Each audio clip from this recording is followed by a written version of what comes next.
37 minute हैं आपके। Sir मुझको विश्वास है कि आप समय पे समाप्त करेंगे। हाँ जी, बिल्कुल करेंगे सर। सबसे पहले तो सर आपका धन्यवाद कि आपने यूनियन बजट 2025-26 पर आम आदमी पार्टी की ओर से मुझे बात रखने का मौका दिया। सर, इस बजट को सरकार ने मिडिल क्लास का बजट कहकर बताया और कहा कि ये मिडिल क्लास की सारी समस्याओं का हल है इस बजट में। तो सबसे पहले सर मैं मिडिल क्लास की चर्चा करना चाहूँगा, उसके बाद अपने भाषण के अन्य भागों पे जाता जाऊँगा।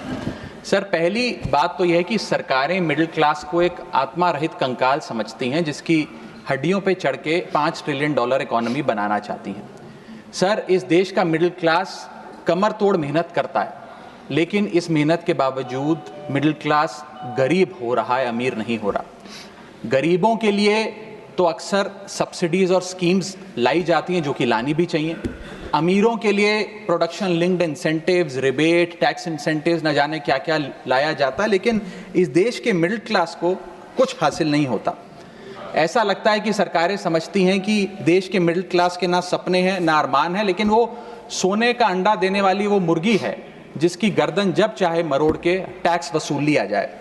इसी के चलते सर मैं कहना चाहता हूं कि इस देश में मांग यानी कि डिमांड इसलिए गिर रही है क्योंकि इस देश का मिडिल क्लास सिकुड़ रहा है।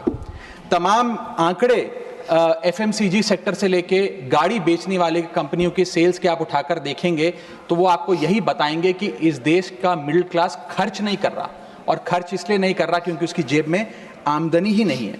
मिडिल क्लास खाली सेंसस के लिए नहीं है सर, उसके भी अपने अरमान हैं, उसके अपने सपने हैं। 1989 में यूनाइटेड स्टेट्स ऑफ अमेरिका में एक पिक्चर बनी थी जिसका नाम था Honey I shrunk the kids. मुझे लगता है भारत देश में वर्ष 2025 में पिक्चर बननी चाहिए honey I shrunk India's middle class. Sir, मैं आपको साफ तौर पे बताना चाहता हूं कि मिडिल क्लास टैक्स उससे वसूला जाता है जैसे उससे किसी अधिकार से हम टैक्स ले रहे हैं और सुविधा उसको एहसान मुताबिक दी जाती है। सर, नेस्ले इंडिया के अभी आंकड़े आए जो इस देश की सबसे बड़ी एफएमसीजी कंपनियों में आता है। उस आंकड़ों में यह पता लगा कि 8 वित्तीय वर्षों में इस वर्ष सबसे कम ग्रोथ उन्होंने दर्ज कराई। और जब नेस्ले इंडिया के चेयरमैन से यह बात पूछी गई कि क्यों आप अपनी लोएस्ट ग्रोथ पर आ गए, तो नेस्ले इंडिया के चेयरमैन ने कहा कि भारत का मिडिल क्लास खरीद नहीं रहा, भारत का मिडिल क्लास सिकुड़ रहा है। मैं महंगी गाड़ी और महंगे मकानों की बात नहीं कर रहा सर, लेकिन सस्ती गाड़ी और सस्ते मकान जो मिडिल क्लास खरीदता है उनकी डिमांड घटती जा रही है, उसकी प्रोडक्शन घटती जा रही है, जिसका सीधा इंपैक्ट हमारी इकोनॉमी पर है। काफी चर्चा हुई सर सरकार द्वारा कि हम मिडिल क्लास के लिए 12 लाख की टैक्स रियायत लेकर आए। मैं सर बतौर चार्टर्ड अकाउंटेंट ये बताना चाहता हूं कि ना ही ये टैक्स एग्जेम्पशन है, ना ही ये टैक्स डिडक्शन है, ये एकमात्र टैक्स रिबेट है। इस रिबेट का स्वागत हम सब करते हैं, हम सबको खुशी हुई, लेकिन मैं आपको इन तीनों में फर्क बताना चाहता हूं और ये दिखाना चाहता हूं कि कैसे चोर दरवाजे से इंडियन मिडिल क्लास से अभी भी इनकम टैक्स वसूला जा रहा है। पहली चीज सर, ये इनकम टैक्स एग्जेम्पशन नहीं है। एग्जेम्पशन होता है जैसे एक सोर्स ऑफ इनकम पर इनकम टैक्स लगे ही ना, जैसे कि इस देश में एग्रीकल्चरल इनकम, खेती बाड़ी से जो कमाई होती है उस पर कोई इनकम टैक्स नहीं लगता। ये वो नहीं है। ये टैक्स डिडक्शन भी नहीं है। टैक्स डिडक्शन होता है कि फर्ज करिए आपने साल में 15 लाख रुपए कमाए, इनकम टैक्स डिडक्शन आपको 12 लाख रुपए की मिली, तो 15 घटा 12 3 लाख पर आपको इनकम टैक्स देना पड़ेगा।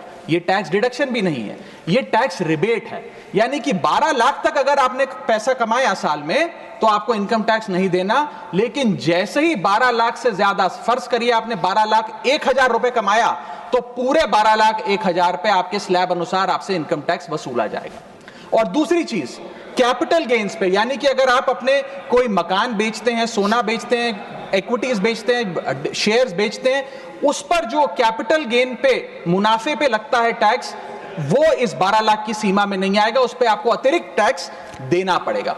सर, लेकिन इस 12 लाख की रियायत से कितने लोगों को भारत देश में फायदा हुआ, यह भी समझने की आवश्यकता है।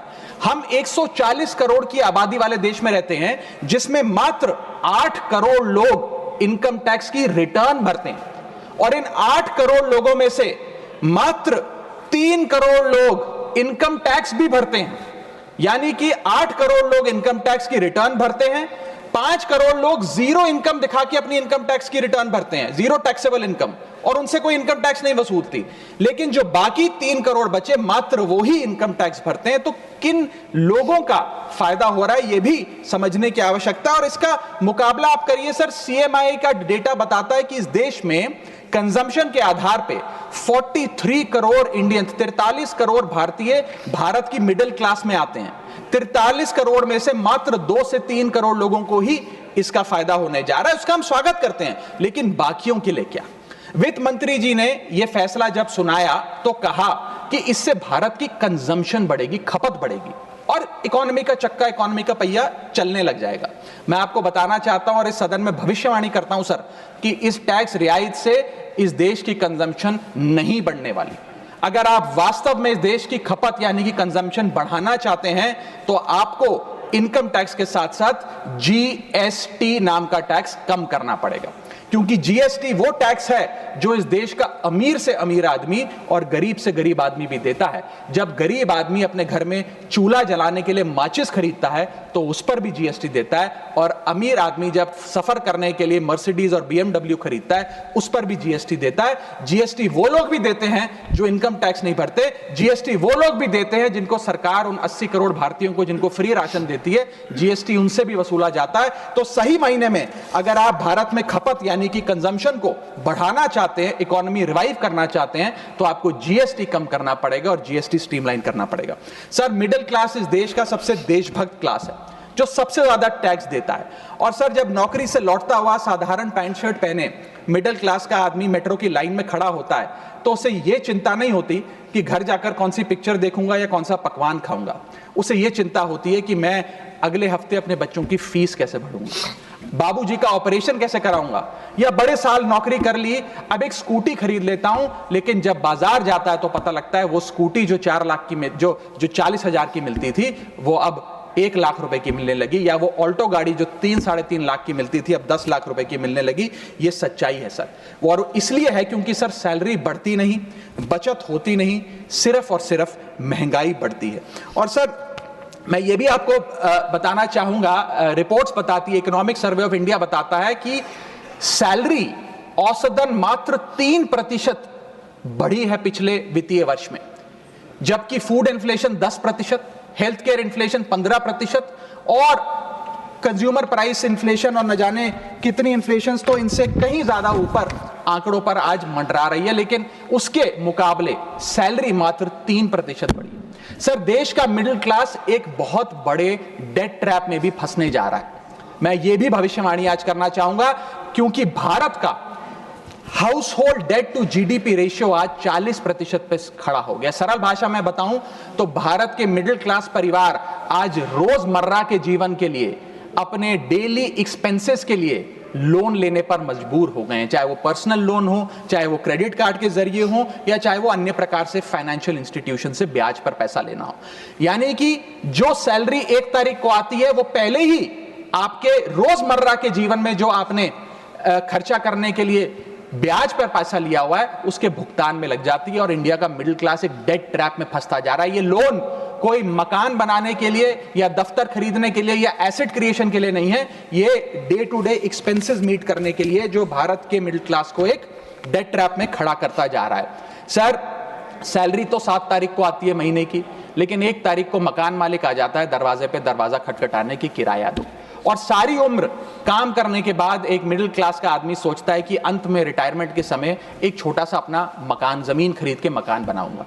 जमीन खरीद के मकान बनाना तो छोड़िए सर, आज रियल एस्टेट के प्राइसेस आपकी अर्निंग्स, मिडिल क्लास की अर्निंग्स के मुकाबले इतने ज्यादा हैं कि रिटायरमेंट 2-3 जन्म काम करने के बाद, रिटायरमेंट लेने के बाद भी शायद वो 2 BHK अपार्टमेंट भी नहीं खरीद पाएगा। इसीलिए मिडिल क्लास आज सरकार को वो गाना सुनाना चाहता है कि सारी उम्र हम मर मर के जी लिए, एक पल तो अब हमें जीने दो। सच्चाई यह है सर कि मिडिल क्लास के घरों में जब कभी शादी का कार्ड आता है तो चिंता हो जाती है कि सगन में कितना पैसा देना पड़ेगा, और साथ ही साथ नया सूट सिलवाना पड़ेगा, ट्रेन का खर्चा हो जाएगा, एटसेट्रा। सर, मिडिल क्लास के साथ साथ मैं दूसरा बड़ा मुद्दा जो आज इस वक्तव्य में आपके सामने पेश करना चाहूंगा सर, वो है रेलवे का। सर, रेलवे का एक अतिरिक्त बजट आया करता था जिसकी प्रथा बंद हो गई। आप इस भारतीय रेल की महत्व इसी चीज से समझ सकते हैं कि उसके लिए एक अतिरिक्त बजट सदन में पेश किया जाता था। क्योंकि अब रेल बजट पेश नहीं होता तो उस पर व्यापक चर्चा भी नहीं होती।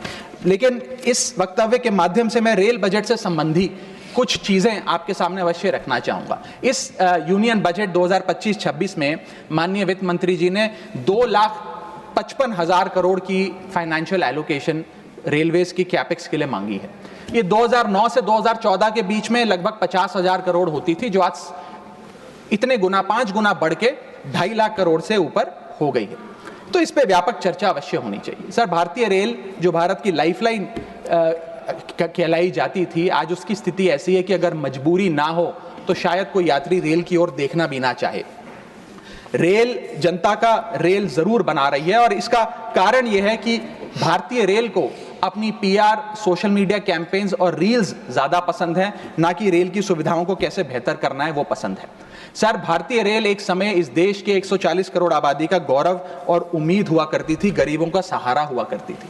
लेकिन आज मैं बताना चाहता हूं कि भारतीय रेल की वो स्थिति है जो शायद ही पूरे सब कॉन्टिनेंट के तमाम रेलवे से अगर आप कंपेयर करें तो बद से बदतर होती जा रही है। सर, जितनी आबादी ऑस्ट्रेलिया की है, स्विट्जरलैंड की है, डेनमार्क की है, स्वीडन की और अन्य देशों की है, उससे ज्यादा लोग भारतीय रेल में रोज सफर करते हैं। सर, इतना महत्व है भारत की रेलवे का। लेकिन कई बड़ी चिंताएं आज भारत के एक आम रेल यात्री को सता रही हैं, जो मैं चाहूंगा इस बजटरी एलोकेशन के माध्यम से वित्त मंत्री जी और रेल मंत्री जी इसे एड्रेस करें। पहला है सर, घटती रफ्तार और बढ़ता किराया। सर, जहां दुनिया की ट्रैवल की रफ्तार बढ़ रही है, वहीं भारतीय रेल जो हमारी लाइफलाइन है उसकी रफ्तार घट रही है। पहले तो सर शताब्दी और राजधानी की स्पीड कम कर दी गई ताकि वंदे भारत की स्पीड बढ़ा दी जाए और उसको फास्टेस्ट ट्रेन घोषित किया जाए। लेकिन अब जून 2024 की रिपोर्ट बताती है कि वंदे भारत की भी स्पीड को कम कर दिया गया है। बताया जा रहा है कि हमारे रेल ट्रैक्स उतने पर्याप्त नहीं है कि इतनी तेज रफ्तार पे वंदे भारत भाग सके। सर, आज हम विश्व गुरु बनने तो अवश्य चले हैं, लेकिन यह बात जाननी भी जरूरी है कि चीन और जापान की सबसे स्लोएस्ट रफ्तार पे चलने वाली ट्रेन भारत की सबसे फास्टेस्ट रफ्तार पे चलने वाली ट्रेन से कहीं ज्यादा तेज दौड़ती है सर। और अगर रेल धीमी होगी तो देश की इकोनॉमी, देश की अर्थव्यवस्था का चक्का धीमा चलेगा।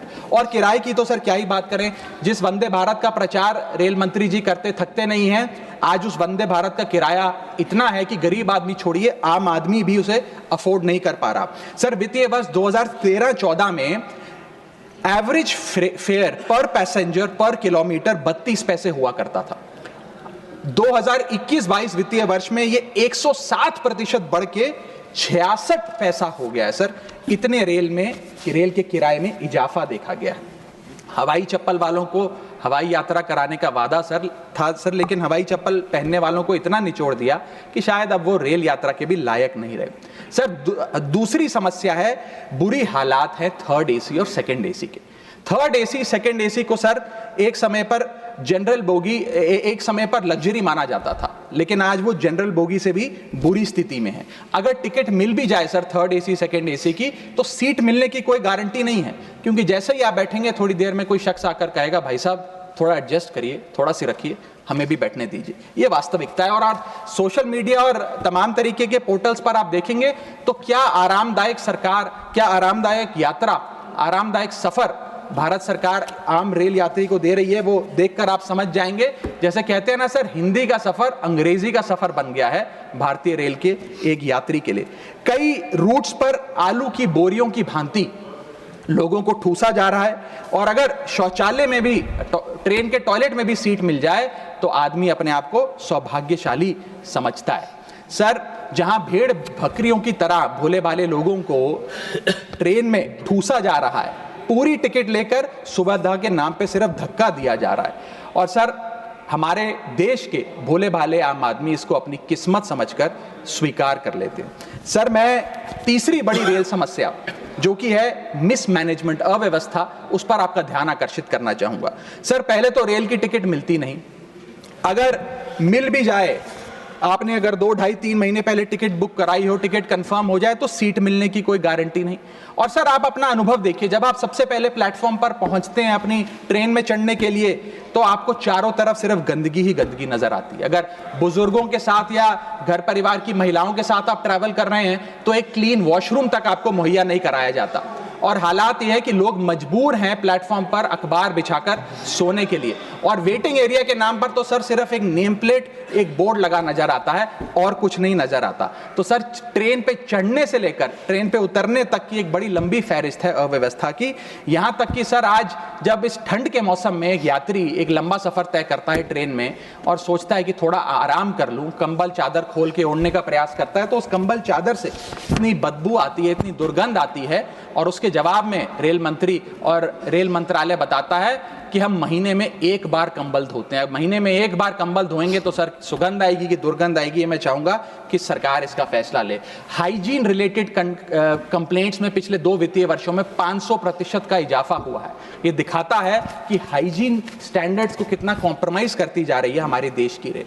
और सर अगर प्लेटफॉर्म पे भूख लग जाए तो आपको पानी वाली चाय, गंदे तेल में तले समोसे और छोले भटूरे अवश्य मिल जाएंगे। और इसी के साथ साथ अगर आपने IRCTC का खाना बुक किया हो और रेल विभाग आपको खाना दे, तो जब वेज थाली आप मंगाएंगे तो उसमें आपको कॉम्प्लीमेंट्री मच्छर, कॉकरोच और कीड़े मकोड़े भी नसीब हो सकते हैं। जब आप वेज थाली ऑर्डर करेंगे और ये आपको नसीब नहीं होंगे तो सूखी रोटी, कच्चे चावल और पानी जैसी दाल तो अवश्य मिलेगी।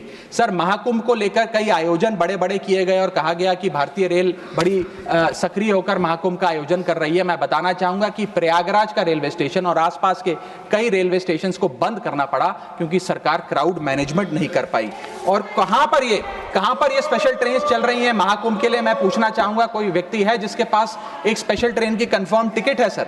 और सर मैं चौथी बड़ी चीज जिस पर आपका ध्यान आकर्षित करना चाहूंगा वो है आम आदमी से लूट।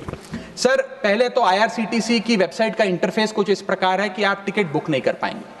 जब बुक करने के लिए थर्ड पार्टी ऐप्स पे जाएंगे तो वो आपसे मोटा कमीशन लेंगी। अब खुदा ना खास्ता आपकी यात्रा कैंसिल हो जाए तो मोटा कैंसिलेशन चार्ज भी आपसे वसूला जाएगा। और प्लेटफॉर्म टिकट की तो क्या बात करें सर, आपके सगे संबंधी अगर आपको प्लेटफॉर्म पर छोड़ने आए तो कितना प्लेटफॉर्म पे खर्चा होता है, कितनी प्लेटफॉर्म टिकट किस रेट पर वसूली जाती है वो आपको पता है सर।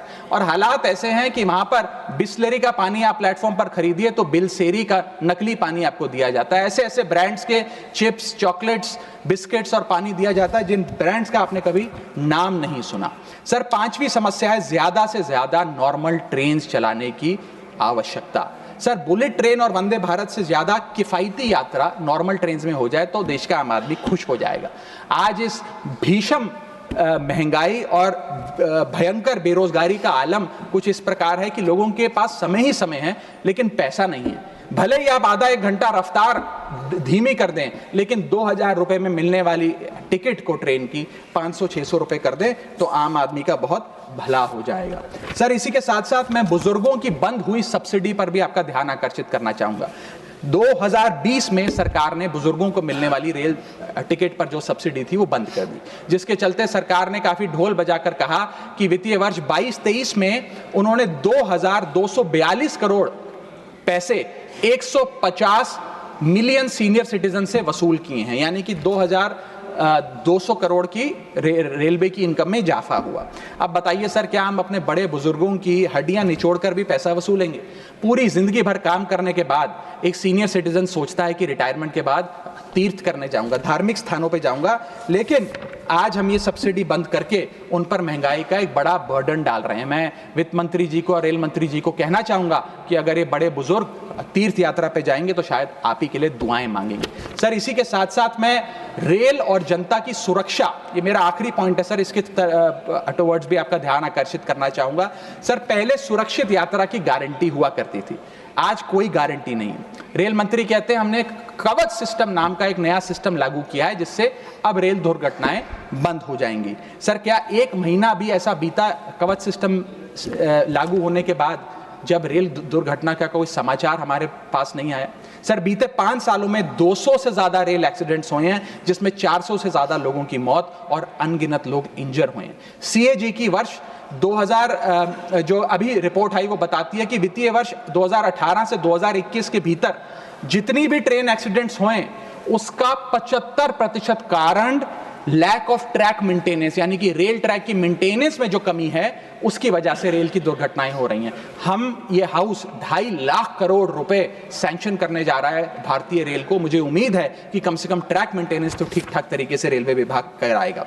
सर, इसी के साथ साथ जितनी भी ये समस्याएं बताई गई हैं, अगर रेल मंत्री रील से ज्यादा रेल पर ध्यान दे तो अवश्य इसका इलाज हो जाएगा। मैं 4 पंक्तियां एक आम रेल यात्री के अनुभव को एक्सप्लेन करते हुए आपके सामने पढ़ना चाहूंगा। सर, अजब गजब चल रहा है रेल का खेल, हमेशा गाड़ी लेट तो कहीं ब्रेक फेल, महंगी टिकट के बाद भी सीट मिलने की आस नहीं, सुरक्षित पहुंच जाएं इस बात पर विश्वास नहीं, भिड़ रहे हैं ट्रेनें, मर रहे हैं लोग, रेल मंत्री लगा रहे हैं अमृतकाल का भोग, बुकिंग से लेकर टिकट कैंसिलेशन तक दर्जनों टैक्स का जाल, भेड़ बकरियों की तरह ठूसे जा रहे हैं लोग, कैसे मनाएं अमृतकाल, बेरोजगारों के देश में हो रही है बुलेट ट्रेन की बात, सरकार कैसे समझेगी आम आदमी के मन के जज्बात, रेल मंत्री को रेल नहीं रील पसंद है, टिकट के नाम पर मनमाना बिल पसंद है, खाना मांगने पर मिलता है कॉकरोच, छिपकली और मच्छर, इतना बदहाल हो चुका है हमारी लाइफलाइन का स्ट्रक्चर,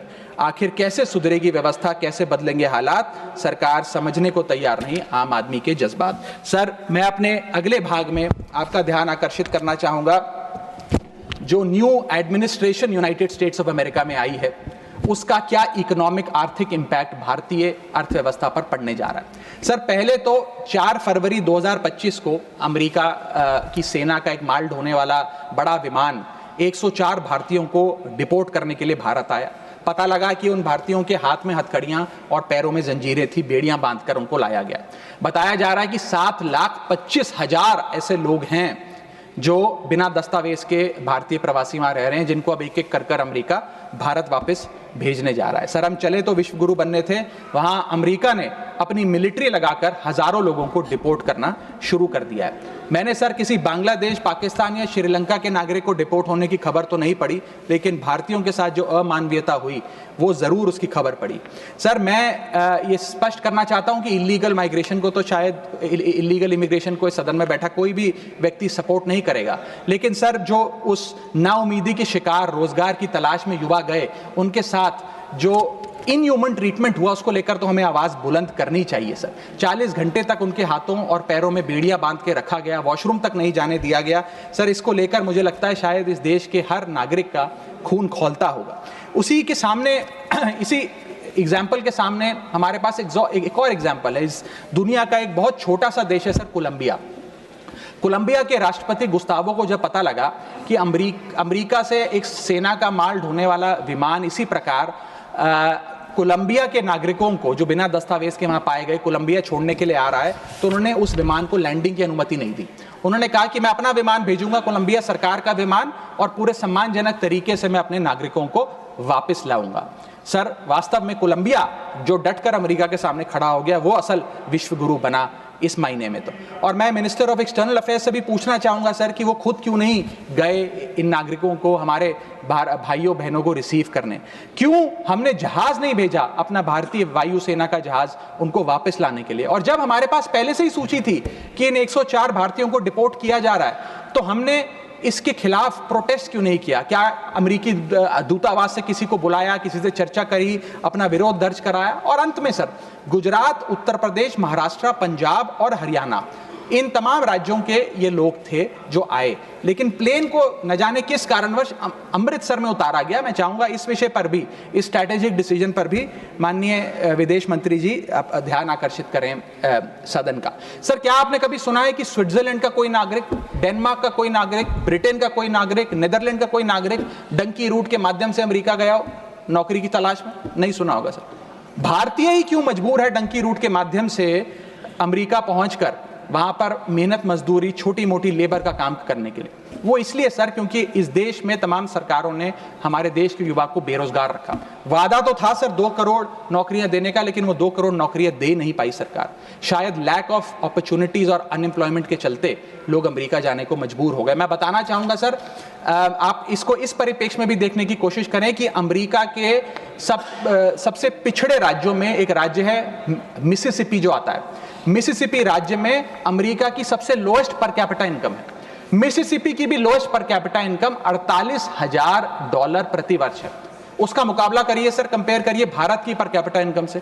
भारत की पर कैपिटा इनकम मात्र $1160 है। कहां अमेरिका की सबसे गरीब राज्य की पर कैपिटा इनकम, यानी कि साल में औसतन मिसिसिपी में रहने वाला एक आदमी $48,000 कमाता है, वहां एक भारतीय औसतन $1160 कमाता है। तो क्यों नहीं कोई बेहतर जिंदगी के लिए, ज्यादा पैसा कमाने के लिए अमेरिका जाने पर मजबूर होगा सर। मैं डोनाल्ड ट्रंप एडमिनिस्ट्रेशन की जो इकोनॉमिक इंपैक्ट भारत पे पड़ने जा रहा है उस पर भी आपका ध्यान आकर्षित करना चाहूंगा सर। सबसे पहले H1B वीजास, ये H1B वीजा जो अब भारी रिस्ट्रिक्शंस के साए में फंसे हुए हैं, इसका सबसे ज्यादा अगर नुकसान किसी को होगा तो भारतीयों को होगा सर।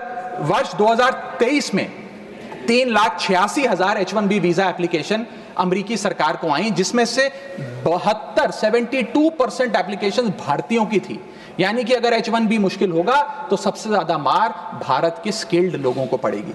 दूसरा, स्ट्रिक्टर H1B वीजा, अगर स्ट्रिक्टर H1B वीजा होगा और H1B वीजा वालों के वेज में मॉड्यूलेशन करी जाएगी, उसके चलते तमाम वो कंपनियां जो भारतीयों को रोजगार देती हैं अमेरिका में, वो भारतीयों को निकाल कर लोकल अमेरिकन को जॉब्स देंगी, जिसके चलते एक बहुत बड़ी बेरोजगारी की फौज, हिंदुस्तानियों की फौज परेशान हो जाएगी, भारत वापस आने को मजबूर हो जाएगी। सर तीसरा पॉइंट, ट्रंप के प्रपोज्ड टैरिफ्स। ये टैरिफ्स क्या है सर, जिसकी इतनी चर्चा होती है कि ट्रंप एडमिनिस्ट्रेशन टैरिफ लगाने जा रहा है, प्रपोज टैरिफ लगाने जा रहा है। उसका सरल मैं एक उदाहरण के माध्यम से आपको समझाना चाहूंगा। टैरिफ को आप एक इंपोर्ट ड्यूटी के चश्मे से भी समझ सकते हैं। मान लीजिए अमेरिका में बैठा एक बायर हिंदुस्तान के एक मैन्युफैक्चरर से एक शर्ट खरीदता है 100 रुपए की। आज वो शर्ट उसे 100 रुपए की पड़ती है, लेकिन अगर ये अमेरिका की नई हुकूमत, ट्रंप एडमिनिस्ट्रेशन 20% का टैरिफ शर्ट्स पर लगा दे, अपैरल्स पर लगा दे, तो वो 100 रुपए की शर्ट अमेरिका के बायर को 100 रुपए की नहीं 120 रुपए की पड़ेगी। तो वो अमेरिका का बायर हिंदुस्तान से 120 रुपए की शर्ट खरीदने की बजाय 108 रुपए की, 105 रुपए की, 104 रुपए की वियतनाम, फिलीपींस और बांग्लादेश जैसे देशों से खरीदेगा। यह है टैरिफ का खेल, जिसके चलते एक्सपोर्ट्स घटेंगे, मांग घटेगी, कारखाने बंद होंगे, रोजगार जाएगा। सर पहला, आईटी एक्सपोर्ट्स। भारत $245 बिलियन का सालाना आईटी एक्सपोर्ट करता है। इसका 80% export United states of America को होता है। सबसे बड़ा प्रहार आईटी एक्सपोर्ट्स पे होगा। दूसरा, 15 से 25% यूएस टैरिफ्स इंडियन एपरल्स यानी कि टेक्सटाइल्स पर लगने जा रहे हैं, जिसका मैंने उदाहरण अभी आपको दिया। इसके चलते कॉस्ट एडवांटेज भारतीय मैन्युफैक्चरर्स की घट जाएगी, सोर्सिंग और बाइंग हिंदुस्तान से बंद हो जाएगी, और करीब करीब एस्टिमेट्स बताते हैं 2 मिलियन जॉब्स भारत की टेक्सटाइल और गारमेंट इंडस्ट्री की बंद हो जाएगी, जिसमें मेरे लुधियाने, पंजाब से लुधियाने में बहुत सारे टेक्सटाइल हब्स हैं, तमिलनाडु में है, गुजरात में, उनको सबको खामियाजा भुगतना पड़ेगा। सर इसके साथ साथ propose tariffs on Indian pharmaceuticals Donald Trump administration लगाने जा रही है। आज जितने भी pharmaceutical products, generic drugs, generic दवाइयां भारत यूएस को एक्सपोर्ट करता है, उन सब पर यह इंपोर्ट ड्यूटी लग जाएगी। मैं आपको बताना चाहूंगा 40% यूएसए की जितनी खपत है उसके 40% जेनरिक दवाइयां और ड्रग्स भारत सप्लाई करता है। तो इतना बड़ा प्रहार भारत की इंडियन फार्मा इंडस्ट्री पे होने जा रहा है, जिसके चलते रेवेन्यू लॉसेस और जॉब लॉसेस होने जा रहे हैं। तीसरा point, proposed 25% US tariff on Indian auto companies. Automobile, auto parts बनाने वाली कंपनियों पर 25% की ड्यूटी लगाने जा रही है ट्रंप एडमिनिस्ट्रेशन, जिसके चलते $14 बिलियन का ट्रेड इंपैक्ट होने जा रहा है। और इसके चलते भारत में मैन्युफैक्चर हो रही ऑटोमोबाइल्स की डिमांड घटेगी, एक्सपोर्ट घटेगा, कारखाने बंद हो गए और 10 लाख से ज्यादा लोगों की नौकरियां जा सकती हैं। सर चौथा और महत्वपूर्ण पॉइंट, एक बहुत बड़ी बेरोजगारों की फौज भारत की ऑलरेडी बेरोजगार फौज में जुड़ जाएगी। पूछिए कैसे सर? सर 7,25,000 वो लोग जो बिना दस्तावेज के रह रहे हैं, जिन्हें अमेरिका कह रहा है हम भारत भेज देंगे। 1 मिलियन वो लोग जिनका ग्रीन कार्ड अभी पेंडिंग है, उनका ग्रीन कार्ड कैंसिल हो जाएगा।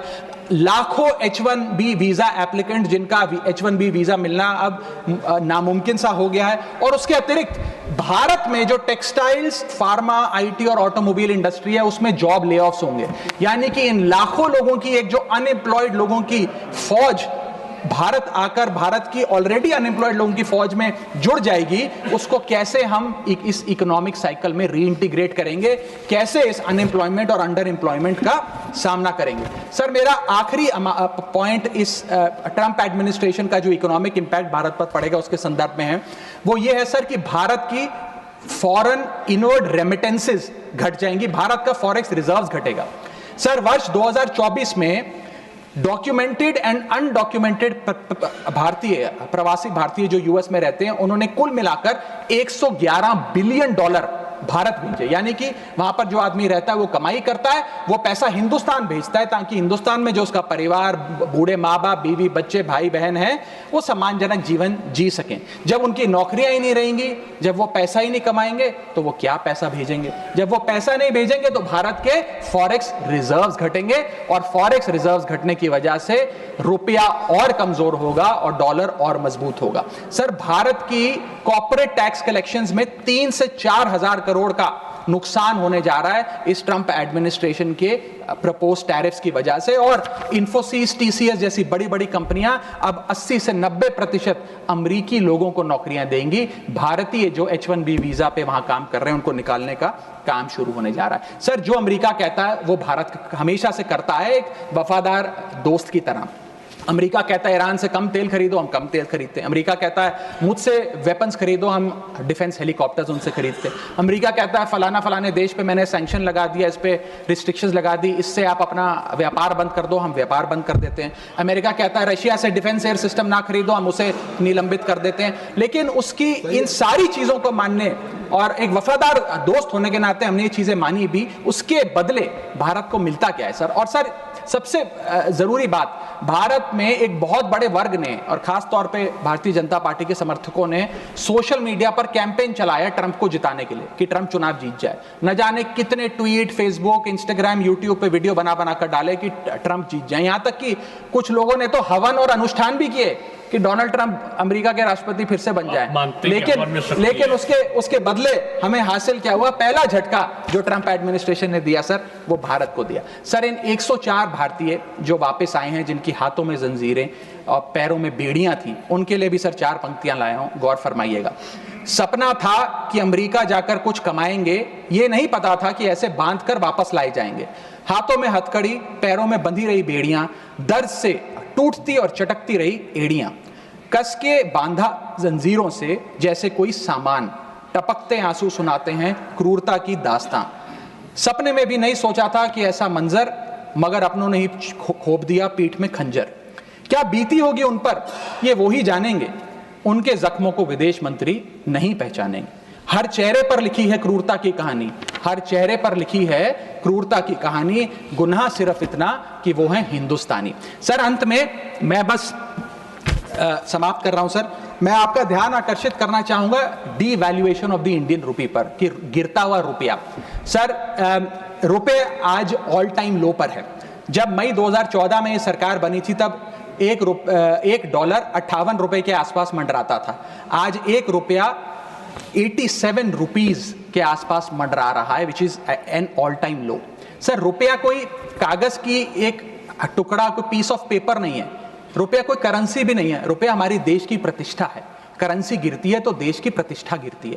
तमाम देश एक दूसरे देश को कितना सम्मान देना है, ये इस बात से भी तय करते हैं कि उसकी करेंसी की कितनी वैल्यू है। और अगर हमारी इंटरनेशनल पहचान कमजोर होती है तो हमारी अर्थव्यवस्था भी कमजोर होगी। सर, इसके साथ साथ जैसे जैसे रुपया गिरता है, हमारे देश में इन्फ्लेशन वैसे वैसे बढ़ती है। इसलिए क्योंकि हम बहुत सारी वस्तुएं इंपोर्ट करते हैं, तो इंपोर्टेड इन्फ्लेशन भी हमारे देश के टोटल इन्फ्लेशन का एक बहुत बड़ा हिस्सा है। मैं आपको उदाहरण के तौर पे बताना चाहूंगा सर, कि मान लीजिए एक शर्ट हम अमेरिका से खरीदते थे 74 रुपए की पिछले साल, क्योंकि $1 74 रुपए का था। आज वही शर्ट खरीदने के लिए हमें 86-87 रुपए देने पड़ेंगे। यानी कि भारत के लिए वो कॉस्ट पड़ेगी, भारत के बायर के लिए कॉस्ट पड़ेगी, और इन टर्न वो ज्यादा कॉस्ट आम आदमी को पास ऑन करी जाएगी। सर, 5 प्रकार की इन्फ्लेशन बढ़ रही है, क्योंकि डॉलर बढ़ रहा है और रुपया गिरता जा रहा है, रुपये न्यूनतम स्तर पे आके खड़ा हुआ है। पहला है फूड इन्फ्लेशन।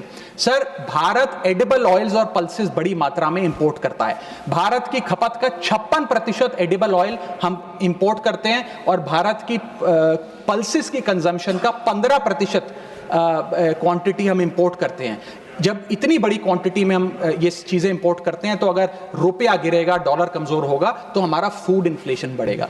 दूसरा इन्फ्लेशन जो बढ़ेगा वो है एनर्जी इन्फ्लेशन। सर, हम अपने क्रूड ऑयल यानी कि पेट्रोल, डीजल और जेट फ्यूल्स जिसे मैं कहूं, उनको इंपोर्ट करते हैं। 85% भारत की जितनी खपत है उसका हम क्रूड ऑयल इंपोर्ट करते हैं अन्य देशों से। उसके अतिरिक्त कोल और नेचुरल गैस भी इंपोर्ट करते हैं। जब रुपया गिरेगा तो ये एनर्जी बास्केट की जो वस्तुएं हैं इनका दाम भी बढ़ेगा और ये और महंगी होती जाएंगी। और जब पेट्रोल डीजल के दाम बढ़ेंगे तो हर चीज पर इंपैक्ट आएगा, चाहे वो रोटी, कपड़ा, मकान, सब्जियां, फल और दूध ही क्यों ना हो। और इसी के चलते जब क्रूड ऑयल अंतर्राष्ट्रीय बाजार में घटता भी है, हम उसका लाभ अपने नागरिकों को नहीं दे पाते, क्योंकि भारत सरकार की तो जेब ढीली ही होती रहती है, क्योंकि रुपया गिर रहा है, ज्यादा रुपया हमें देना पड़ता है डॉलर खरीदने के लिए। सर, तीसरा इन्फ्लेशन जो डीवैल्यूएशन ऑफ इंडियन रुपी के चलते होगा वो है health care inflation. Bulk drugs, medical equipments और हेल्थ केयर कंज्यूमेबल्स बड़ी तादाद में अन्य देशों से भारत खरीदता है, जिसके सारे कॉन्ट्रैक्ट्स डॉलर में सेटल किए जाते हैं। इसके चलते रुपए गिरने की वजह से हेल्थ केयर के आइटम्स भी महंगे होते जाएंगे। चौथा इन्फ्लेशन है सर एजुकेशन इन्फ्लेशन। लाखों लोग, भारत के लाखों बच्चे विदेश में पढ़ाई करते हैं। माँ बाप कमाते तो रुपए में हैं, लेकिन ट्यूशन फी, अकोमोडेशन फी, लिविंग एक्सपेंसेस, ये तमाम चीजें डॉलर में खर्च करने पे मजबूर होते हैं। इसीलिए सबसे ज्यादा अगर किसी को हिट करेगा ये डीवैल्यूएशन ऑफ द इंडियन रुपी, तो उन लोगों को करेगा जो विदेश में पढ़ रहे हैं। सर, आज से 4 साल पहले एक संपन्न परिवार अगर अपने बच्चे को यूनाइटेड स्टेट्स ऑफ अमेरिका में 4 साल का अंडर ग्रेजुएशन कोर्स कराने के लिए भेजता था तो करीब करीब 1 करोड़ रुपए का खर्चा आता था।